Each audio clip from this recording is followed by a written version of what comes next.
We're going to move on from the Cowboys very quickly to address the $77.6 million maroon and white elephant in the room, and that is the departure of Texas A&M coach Jimbo Fisher, who was fired officially on Sunday after the A&M Board of Regents met Thursday, 2 days before A&M rolled Mississippi State out of Kyle Field.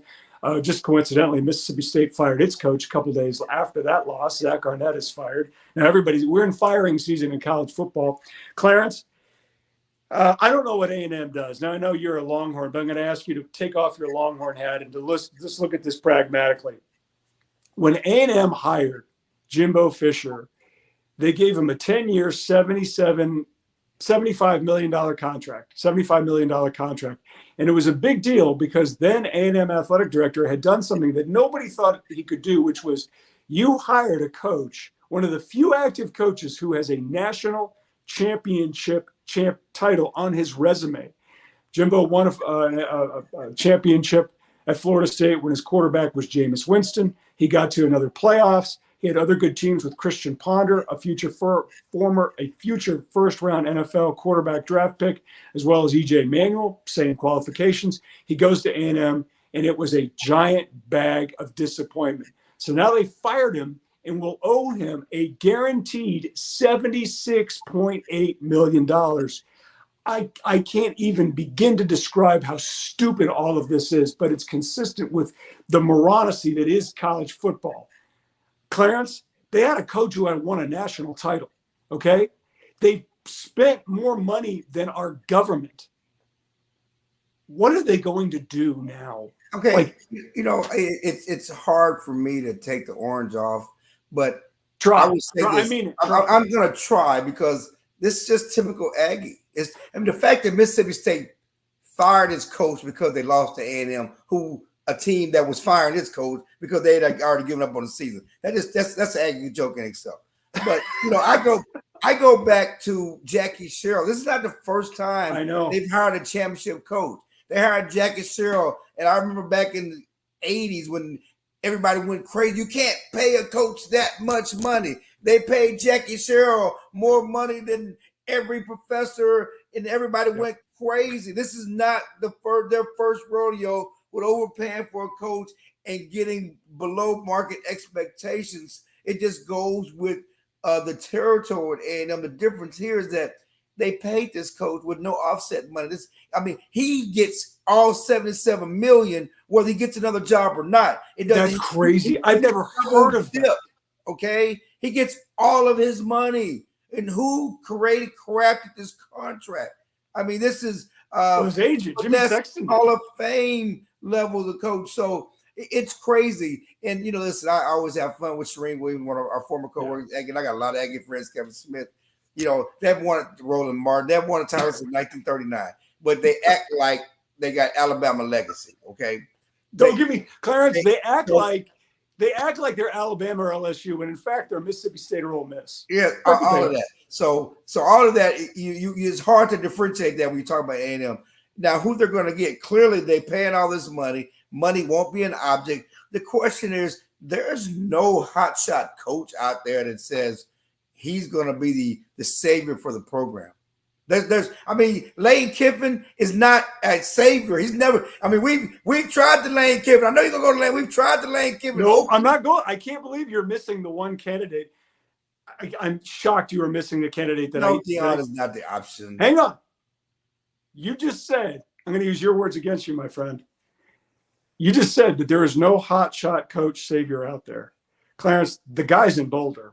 No, right now, I don't want to. This is not a treatise on Deion Sanders, but clearly the shiny new toy is not the shiny new toy anymore because Colorado struggled. They're probably not going to be bowl eligible. They'll be lucky to get to 5 wins. But he took over. But this whole idea, it's amazing. They're doing this and they're doing that. It's still a massive rebuild. It's still a massive rebuild. I'm a Deion supporter and Deion fan, but you cannot win 4 games and sell that. I'm sorry. No. Oh, yeah, you can. Yeah, you can. Yeah. You can sell Deion Sanders. I can't.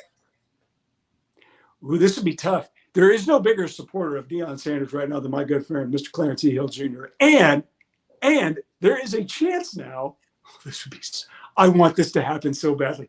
I want A&M to hire Deion just to watch you sit there and squirm and like pull your hair out and your teeth and your nose hairs as you tried not to support the school that you hate more than anything against the guy that you like. I mean, can you imagine the hell that you'd be in if A&M hires Deion Sanders? Please, God, if you're there, hear me. Hire Deion Sanders. I need the content. If this is the worst that's bound to happen, I've had a pretty good life. Okay. Thanks, Tony. Let me use my Tony Romo quote. Okay?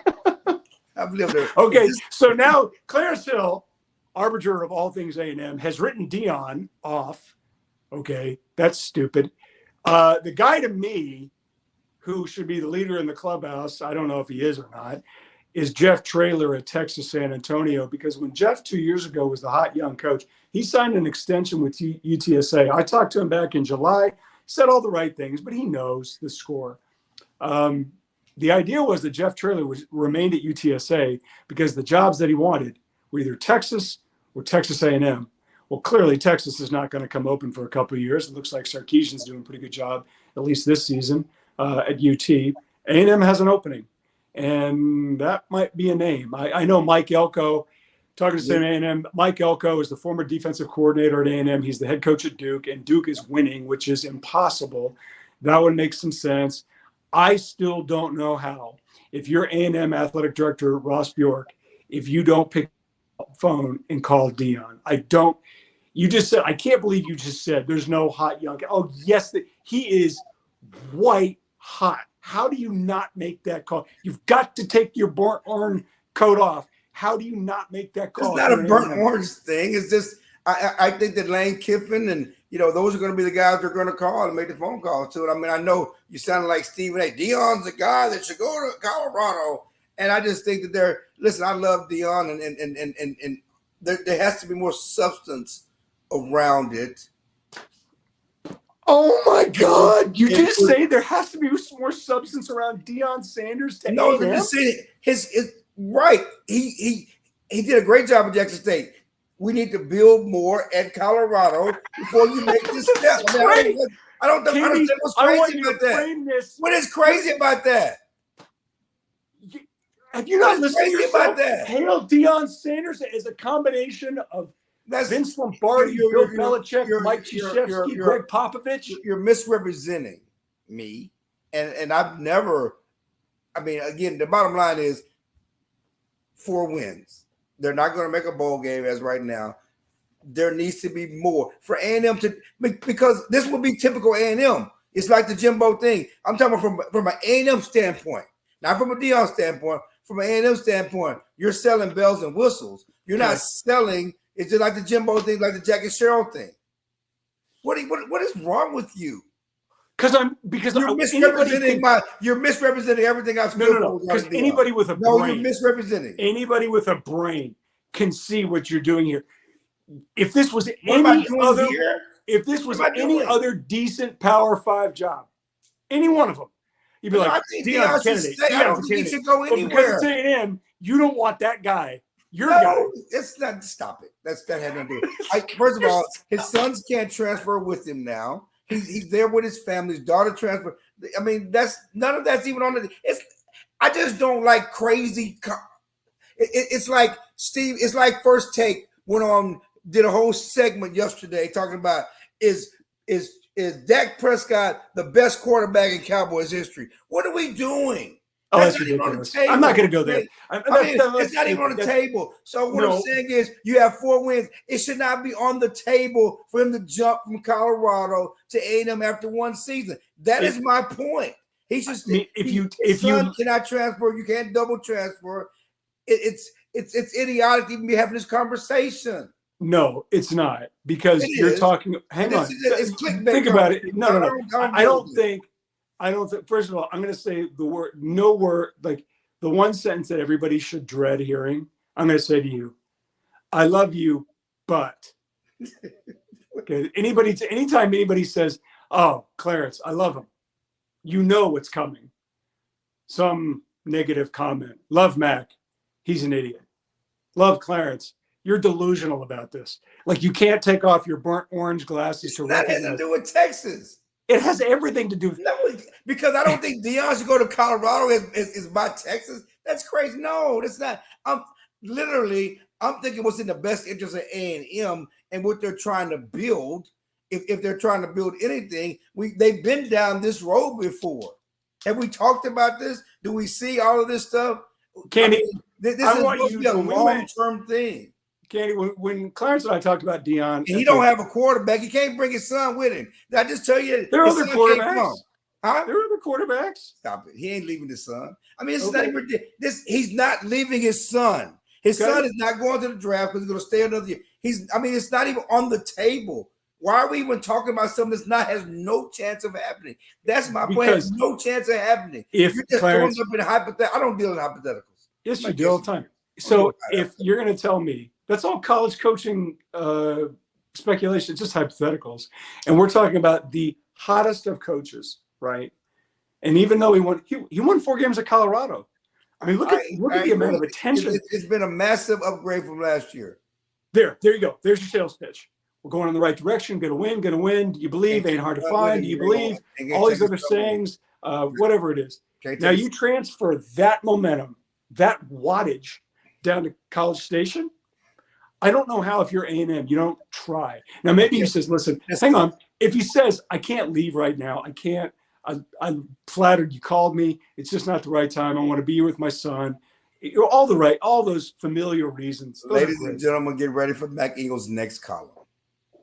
Oh, no, it's already on the docket. Okay, I'm just you've already written. You've already written. He should go to the NFL. You already written. He should be the Cowboys coach. Now he should be the A&M coach. I mean, no. Come on. The worst. Like the fact that you can't have this conversation. Next column for Mac Ingle right here. Deion Sanders go there. Slam dunk hire. Go get Deion. No, I don't know. I mean, I think all the reasons. Sincerely, I don't see how he could, if he's sincere, which, he's a college coach. I mean, whatever you want to say, he's a college coach now, and they're a college coach, kind of like a politician. So I believe your reasons why he would stay at Colorado until Shadir is done. That I get. But I also believe that if Ross Bjork is trying to, canvass the world and look for top quality candidates, no different than when TCU called him after they dumped Gary Patterson. They called him. And they were impressed. They were really impressed. I don't see how you can't make that. Do you really think Deion wants to live in College Station? Do you really think he wants to live in College Station? Do you really think Deion wants? Do you really think College Station and the Aggies would accept everything that comes with Deion Sanders? This is what I believe.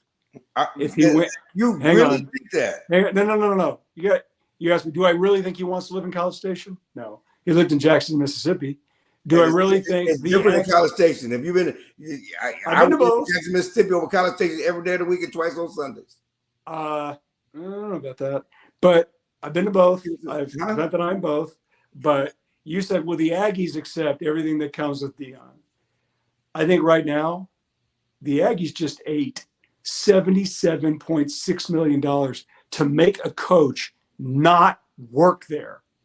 So if all the wattage and all the noise and all that stuff that comes with Deion is transferred down to College Station and he wins, you are damn right they'll deal with it. Because they just ate a record amount of money to make a guy go away. So you think they'll have a problem with some of the noise that comes with Deion? Yes, absolutely. I'm talking about the boosters and the fan base. So I'm just saying. All right.